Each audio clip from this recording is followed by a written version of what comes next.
Hey,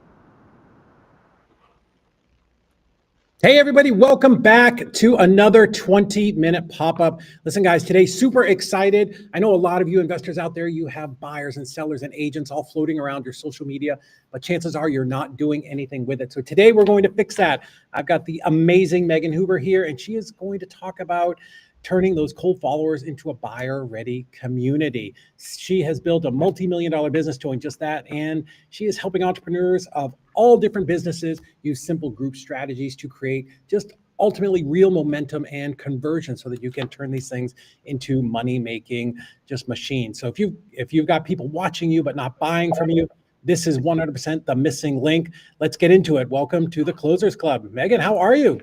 I'm great. I'm so excited to talk about this subject. So let's dive in. Yeah, and I think it's important, lots of people follow us and they're all different businesses, whether you've got a muffin shop or a real estate business or a coaching business. And ultimately, Facebook groups are so important. They are. And I have been using Facebook groups since, I think 2011. I think 2011 was the very first year I created a Facebook group because that's when I started my first business. Wow. And I have probably started over 50 different Facebook groups in the last 14 years for lots of different reasons, pop-up events and things like that, or different offers, different programs. Yeah. But my Facebook group, it doesn't matter what year it is or what's going on with the economy or what's going on in buyer psychology or what's going on in the environment around us. My Facebook group has always been my central hub, no matter what. It's kind of like all roads lead to this place and kind of quote unquote like place where you can gather your people and gather the people that you want to do business with, gather the people who have the problems that you can solve, and you really position yourself as the generous authority in front of that exclusive group. And it could be a combination of people who are not yet a customer of yours and people who are customers of yours, which we can get to that because that's really interesting how that works. But I always go back to it, no matter what tactic or strategy I try or that I'm using, the Facebook group community and really treating those people like they are a community, like they belong there. Yeah. It always works for me. Well, and I think Facebook was built around that, or at least it evolved into that very quickly, that sense of community and people getting into these little tribes and finding the things that are important to them. And I think a lot of people, there's maybe this misconception that Facebook isn't as popular because there's Snap-a-Doodle and TikTok and all the other platforms, but it is still seemingly the place where business gets done, right? It is. I mean, I've been using Facebook groups and Facebook since, the last 14 years. Yeah. And I've never been able to create the same community dynamic on any other platform. I mean, I'll be honest, any other social media, look, we should be on all the platforms, right? Yes. We should imagine ourselves as a media broadcasting company. And if I was a media broadcasting company, I would be broadcasting myself on all these free platforms that we have access to. And so, look, I'm on Instagram. I do all the things too, but for whatever reason, and maybe it is this community feel, there's no group on Instagram. There's no group on YouTube. And those things are great for us to attract an audience, but where are we sending those people? Where are we sending them so that they're gathering together? They're seeing each other. They're getting to know each other. And here's the other cool thing that I really like about Facebook as well, especially in the group, is your community members get to see you in action and how you interact with other people. Okay. which I actually think makes a really big difference in the buying decision, because you can only carry on an act for so long, you know, especially if you are on video a lot, if you're interacting with your people a lot, or your team is. People really get a sense of what it's like to work with you. What is it going to be like behind the paywall when I work with you? But yeah, I mean, I've been on Facebook, I'm 42, because sometimes people joke and it's like, oh, Facebook is not for like the younger generation. Yeah. But I started on Facebook, I guess I was 29 when I first started building my business on Facebook. And I mean, it's been amazing for me. It's been amazing. I mean, my little Facebook group has brought in millions of dollars. So people are there and people are buying. I think I heard a statistic recently that the average human being is checking Facebook 10 times a day. Oh, I Facebook, believe that. Yeah. Facebook, not Instagram, not TikTok, Facebook 10 times a day. Wow. And I love what you said. All the other platforms are fantastic. They all have their place, but ultimately I guess we should be using those to push people back to our Facebook, and then specifically into the group to kind of maximize it. Yeah, that's what I do. I Mhm. mean, my Facebook group it's the central hub. I think of it this way, all roads lead to my Facebook group, because that's where I'm building a closer relationship with people. So you can, not that you can't build a relationship with people off of Facebook, you can build a relationship with people on any social media platform for sure. But it's a place where you can go live, you can do live streams. It's a place where you can host master classes. It's a place where you can launch, you can host challenges, live launches, you're interacting with people. The other thing that I really like about it is if you have, especially lower ticket offers, Yeah. I actually don't create a separate community for my lower ticket offer customers. Their community is just my general Facebook group where all the free people are too. Okay. Now, here's the really cool thing behind that is what it allows you to do is constantly reference those people. So I call them something. I name the people who are in my lower ticket offer. They're called community wizards. So I'm constantly referring to the community wizards. And people are like, well, I want to be a community wizard. What's a community wizard? And it gives you the opportunity to talk about your program. Or I'm constantly reminding them, hey, we have a call tomorrow. This is what we're going to talk about. If you're not in, you can join for. So it just gives you a lot of like really natural ways to talk about your offer, especially if it's an offer that you can sell 365 days a year. And there's so much social proof happening. So you've got your low ticket customers who are taking action inside your program. They're coming in and they're posting their wins, their small wins, their results without you really having to prompt them. I like to call that invisible marketing, because it's not marketing you are having to do. The people are doing the marketing for you. And then all the other free folks who are not yet in your program, they're seeing it and they're like, what is this? I want to be in too, because they're seeing not just the results, but the enthusiasm, the confidence, the energy that the people in your program are bringing to that community. And it actually makes your Facebook group a whole lot more lively. And the more posts, the more engagement, the more times it pops up. So you want a group, or you're talking about having a group. It's not just the free people, it's the free people plus the paid people, even if there are multiple paid levels or, groups of students. Yeah, I mean, look, everybody can be in there. Now, if you have a mid-tier or a high ticket, like mid-ticket, high ticket, mastermind or whatever, like people are paying you more than a few $100 to be in your low tier membership or subscription or something like that. Oftentimes those types of programs that are higher end lend themselves to having a separate group because of the type of conversations those people are having. You want it to be a little bit more confidential and so on and so forth. But certainly for your lower ticket, so something under $1,000, I just don't put them in a separate Facebook group. I don't put them on a separate platform. Really? I've never had anybody complain. And there was, that was a very strategic move on my part. Certainly a strategic move because of what it's creating in there.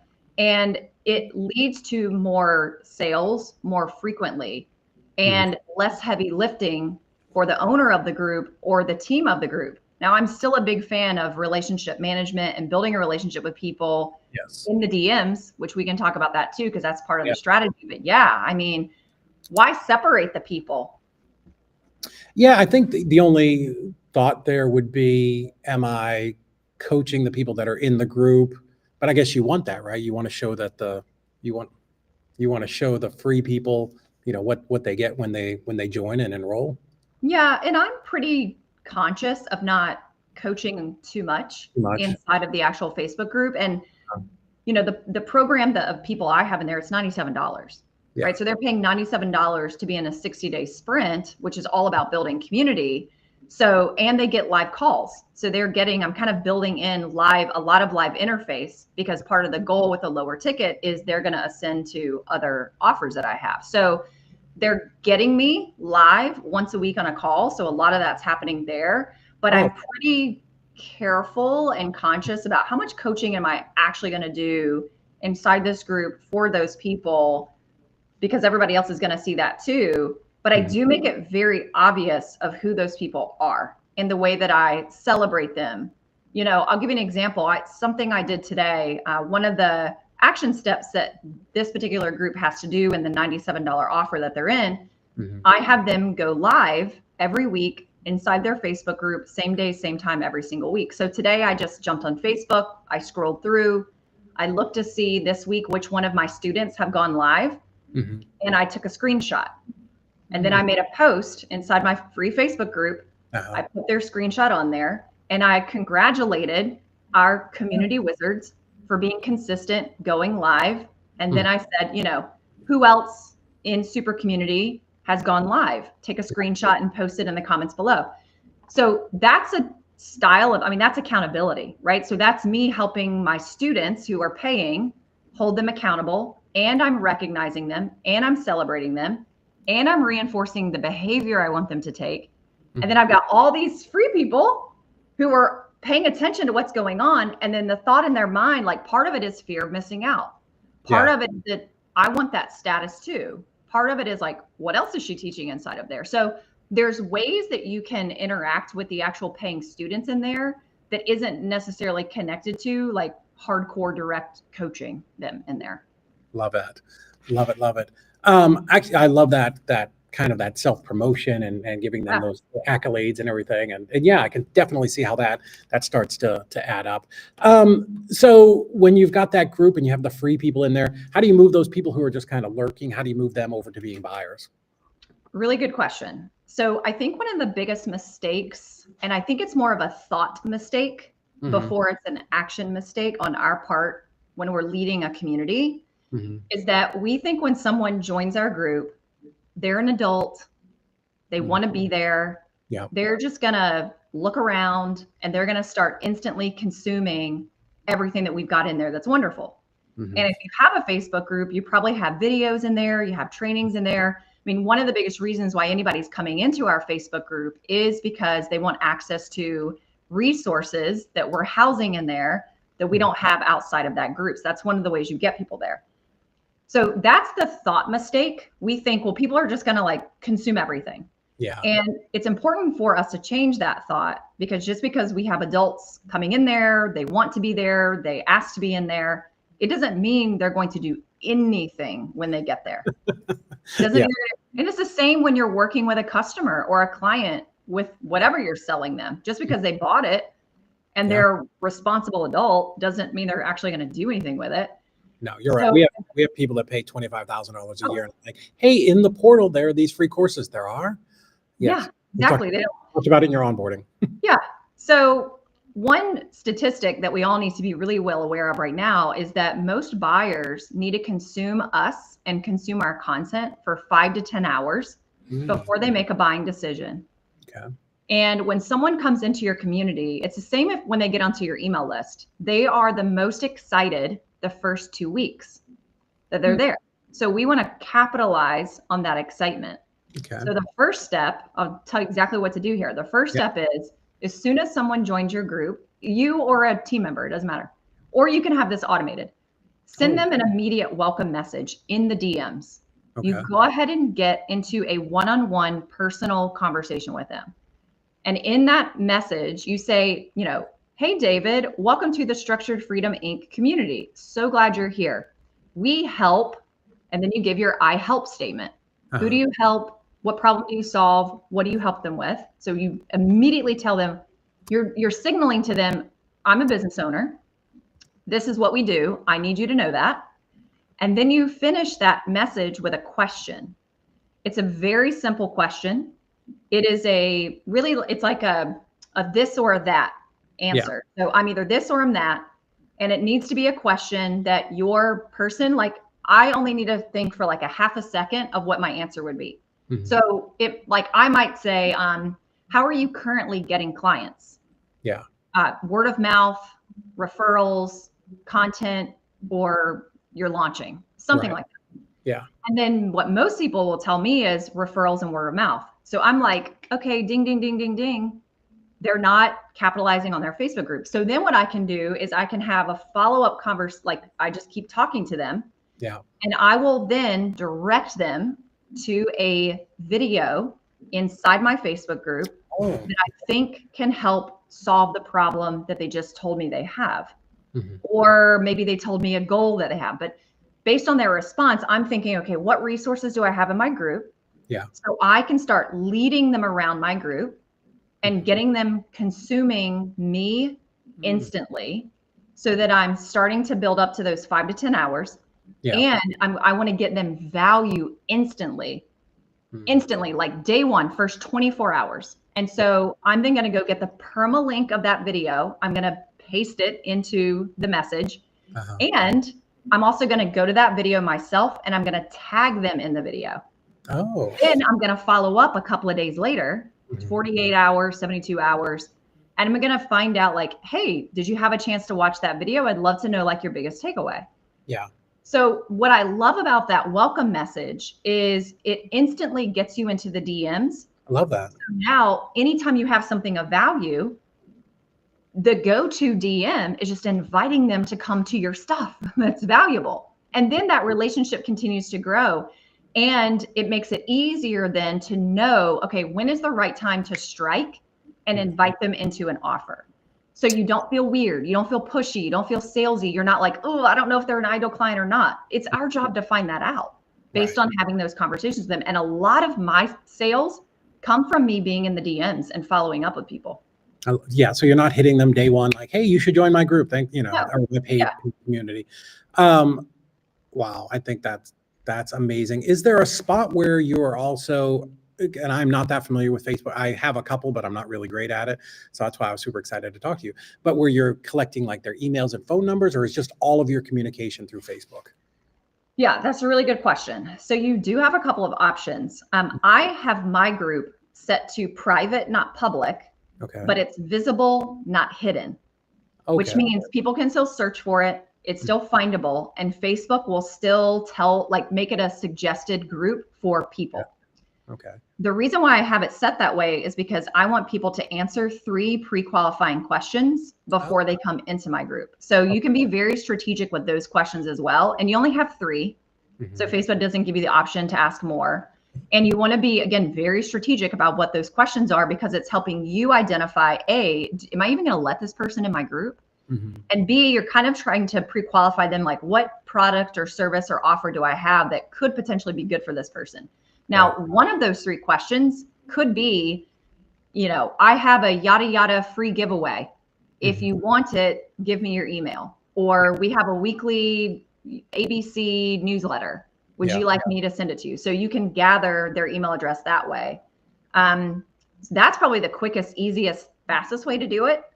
Other ways, if you've got a welcome message inside your Facebook group and you're tagging them and you've got a link to a giveaway, or when you're in DM conversations with them, another way I like to do it, I offer master classes in addition to my weekly live stream, and you have to sign up for the master class. Love it. Right? So then what I do is I'll message people and I'll say, hey, I've got an upcoming training on XYZ topic. Not sure if you'd be interested or not. If you are, shoot me your email and I'll get you registered. If not, maybe you know somebody who is. And so now you're getting emails, phone numbers that way too. Love it. When you have people do those 3 questions, does that information that they submit get stored any place, or where does that go? Yes. So I actually use a platform called GroupTrack CRM. GroupTrack CRM. It's a subscription, so you have to pay for that. Mhm. And it's basically a CRM for people who are using social media very heavily Uh-huh. to build their business. So I literally use Facebook all day, every day. Yeah. And, if you were using something like Go High Level, you Mhm. would have to manually take all that information and plug it into Go High Level. Okay. With GroupTrack CRM, it operates in a similar way to something like Go High Level. And with a click of a button, I can convert all my contacts in my Facebook group into GroupTrack. I can click to approve them, and all those questions get stored in GroupTrack. I can set up pipelines. I can set up automated messages. Mhm. But what I do like about the DMs is once somebody starts responding to me and getting into a back and forth with me, I like it to be a human being, not a bot or automation communicator, because people can kind of figure that out. Yeah, I love it. Megan, I feel like we could talk for an hour, or maybe we'll have you come back for more because there's so much good stuff here. But I'm going to pop up here on the screen, and I've dropped it in the chat for all of you guys who are watching. Megan's this is your private Facebook group? Yeah. Okay, So it's great. like open to the public. I just have it I feel set like in. I was saying it wrong for some reason. Yeah, that's it. It's called Structured Freedom Inc. It is for coaches, course creators, service providers, community leaders. And there's the link. So come join us. Yeah, and again, I think even if you have a flower shop or whatever it is, like groups are good for everybody. Yes, absolutely. And just think outside of the box. I'll give a quick example. I have a friend, we've been friends since college, and she works in the dental industry as a dental supply salesperson. She's ranked like top 10 in the country. Really? In her company. Yeah. And she did this, she's been with them 15 plus years. Yeah. And in the very beginning stages, that's tough business to be in. You're given a list of dentists who are already working with a provider, and you got to go, build a relationship and get them to switch to you. Yeah. So one of the things that she did is she created a Facebook group for the dentists who owned the practice. Right. And then she also opened it up to office managers, dental hygienists who were looking for jobs. Oh. And so now you have these two groups of people in this group, and she's not in there selling her products. Yeah. She's not in there trying to sell like toothbrushes, but she is making herself known. She's, positioning herself as a leader. Yeah. She's positioning herself as a connector. So just think outside the box of how you could use it, just depending on what your service is or what your product is. But yeah, like the local florist, anybody can create a community. I mean, I drink Rise mushroom coffee. Okay. There's a Facebook group that has, 500,000 people in it for Rise mushroom coffee. Yeah. Yeah. Okay. So again, we could go 40 minutes here, double of these, but if somebody doesn't have a Facebook group, any quick tips, like how to even obviously you start the Facebook group, but how do you get people to start coming to it? Make a list of people. First step is make a list of people who you are going to reach out to and invite them. Okay. Be strategic about that. Invite people who you think are your ideal buyer, for sure. Also invite people who could be great partners for you, right? So that's also great. Invite people. Make a list of 100 people, invite them. And you express your excitement and your enthusiasm and your vision for what it is that you're creating, and kind of get people's buy-in. You could also have even people in your industry, like industry leaders that other people would want to be around. You could also be a little bit strategic about that. So that's a great way. And then I always suggest immediately start hosting a weekly live show. It could be 15 minutes and you advertise that topic outside of the Facebook group. And that draws people in because they want access to that information that you're going to be sharing and that value you're going to be sharing on that particular live stream. Nice. And that will bring people in pretty steadily. And then you still promote the replay of that. Yeah. So you're not just promoting it leading up, or promote it for 7 days. Yeah. Any thoughts, like, is it worth throwing $100 or $200 into a paid ad to push people? Yeah. Yep. You can absolutely do paid ads and drive people straight into your Facebook group. 100%. Awesome. You'll get more people in faster that way. Love it. Love it. Megan, thank you so much. This was awesome. I got to tell you, I love talking to you. You're so smart and you're absolutely the best at this. Guys, if you are looking to build a community, and clearly The one thing we've learned in the last 30 minutes is everybody here should be doing that. In the comments is Megan's private group. You can go there, give her answer 3 questions, and you will be lucky enough to get in there and learn all of the things that you need to know.